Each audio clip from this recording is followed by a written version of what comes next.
un petit pour pouvoir le lire en une soirée et avoir la gratification de pouvoir noter dans les livres lus de ce mois-ci. Ouais.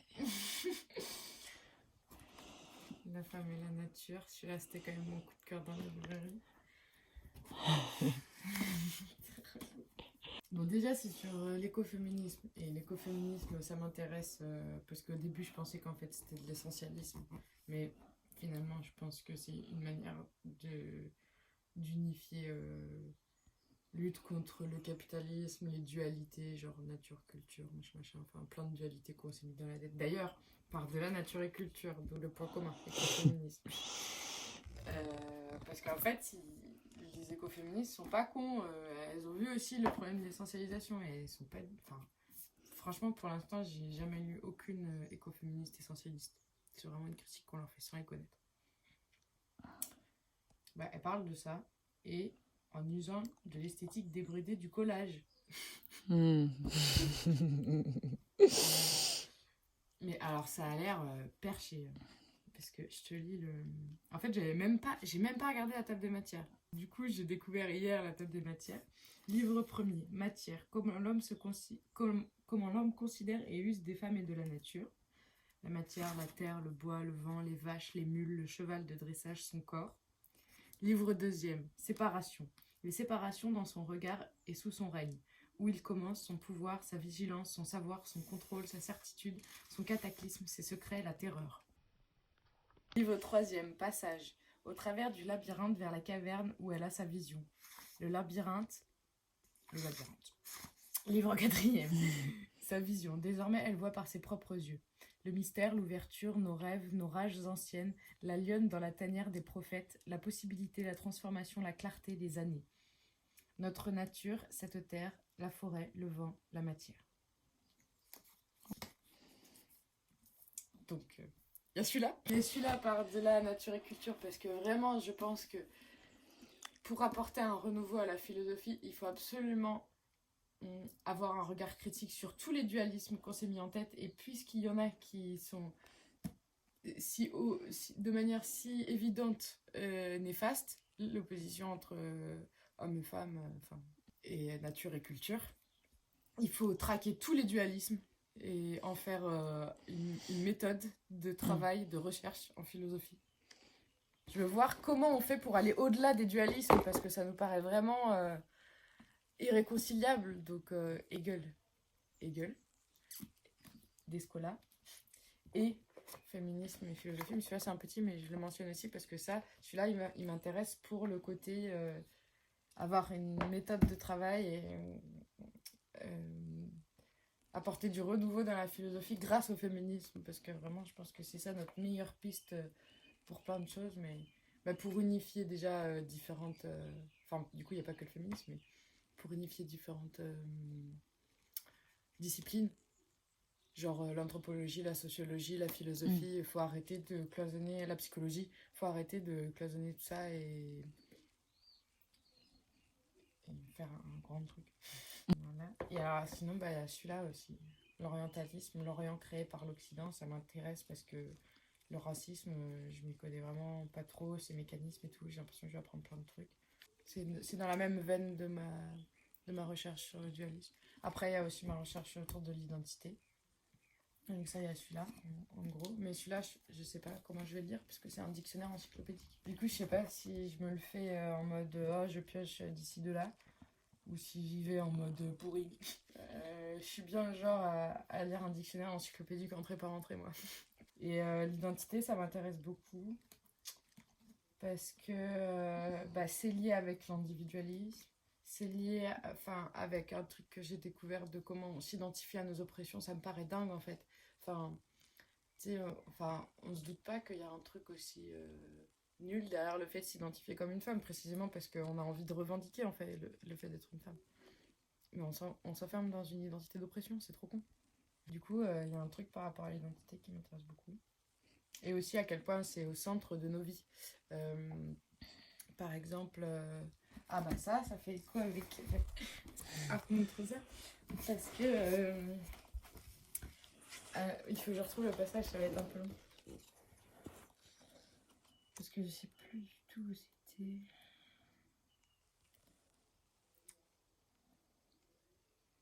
Ah oui, alors rien à voir, mais il parle, il parle de être chez soi, là, son petit article sur être chez soi. Yes. Vraiment super intéressant. Et enfin, ça me pose vraiment des questions sur notre propre démarche.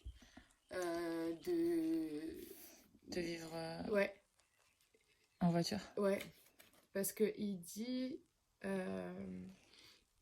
la mobilité renvoie donc non seulement à une mobilité spatiale, mais aussi à une mobilité intellectuelle et sociale, religieuse et professionnelle, etc.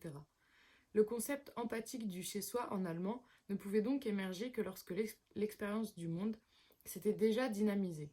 Il est l'expression de la peur d'une aliénation provoquée par l'accélération et exprime le souhait d'une suspension de notre rapport au monde, le chez-soi comme havre de paix par rapport à l'accélération autour du reste du monde.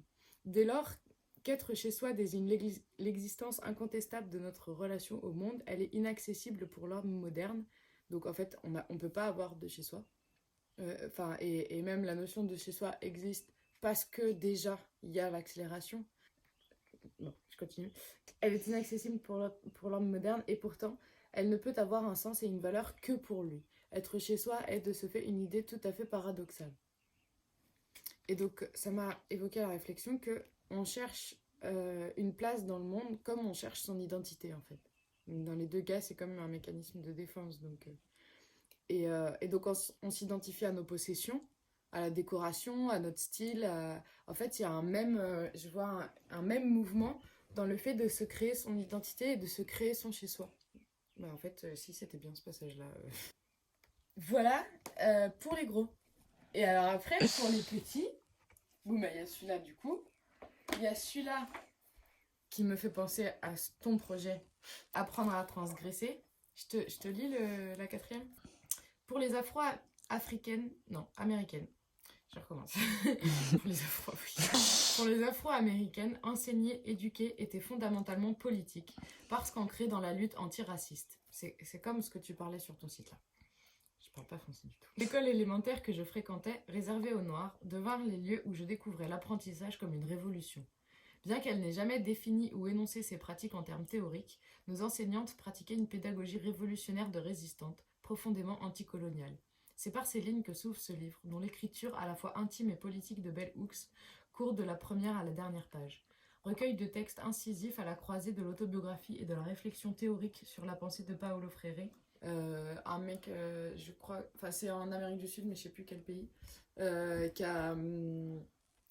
c'est un peu, enfin c'est pas comme les écoles Montessori, mais dans l'idée, il a vraiment été quelqu'un d'important pour la théorie de l'éducation, de la pédagogie, etc. Et lui, j'ai que des bribes, je connais pas de première main, mais je crois qu'il essayait de participer à l'émancipation des travailleurs en leur apprenant des choses, à lire et tout, mais en essayant de mettre en place une, une pratique complètement sans domination, sans place hiérarchique. En se positionnant pas du tout comme sachant. Mais je connais pas plus que ça. Mais je crois qu'il y a des critiques, mais je me rappelle plus.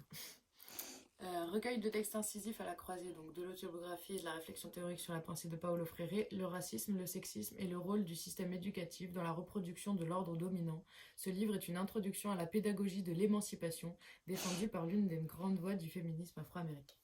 Il fait écho avec toi et aussi avec ma démarche de comment transmettre aux autres sans être dominante. Voilà, et alors sinon il y a celui-là, féministe punk, le monde est notre terrain de jeu.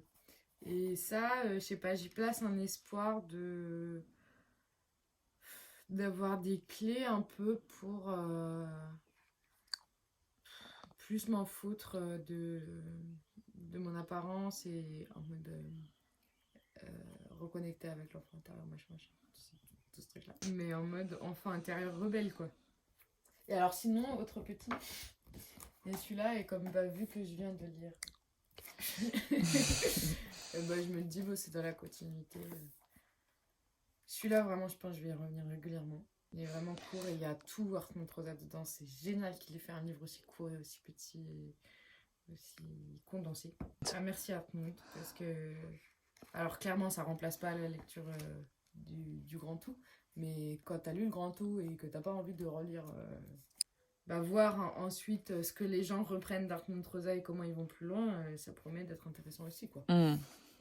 Mais je crois que j'aurais pu un seul auteur qui me chapeaute toute ma pensée. Maintenant, j'essaye de faire plus de liens et prendre ce qui m'intéresse, mais en essayant d'agrandir plus. Merci pour cette petite présentation, mon amour.